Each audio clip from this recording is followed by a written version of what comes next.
আমাদের শখের ছাদ বাগানের তরমুজের গাছ।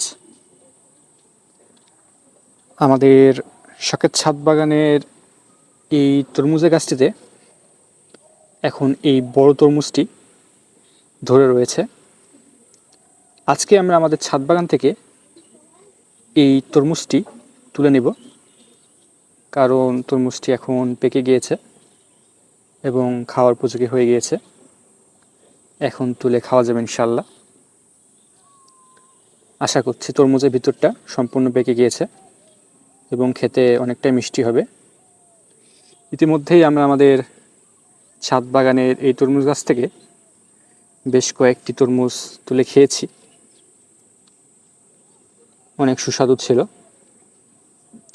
গাছে এখন আবার নতুন করে তরমুজ ধরছে। বর্তমানে গাছে বেশ কয়েকটি তরমুজের জালি রয়েছে। ছাদ বাগানে বর্তমানে 3টি ক্যারেটে আমরা তরমুজ গাছগুলো লাগিয়েছি। এই তরমুজ গাছগুলো আমাদের ছাদ বাগানে এই মাচার উপর ছড়িয়ে আছে।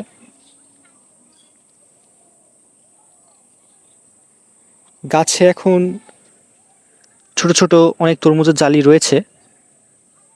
দেখতেই পাচ্ছেন আমার হাতে একটি ছোট্ট তরমুজের জালি। এরকম বেশ কিছু নতুন জালি এসেছে। কয়েকটি জালি ইতিমধ্যে একটু বড় হতে শুরু করেছে।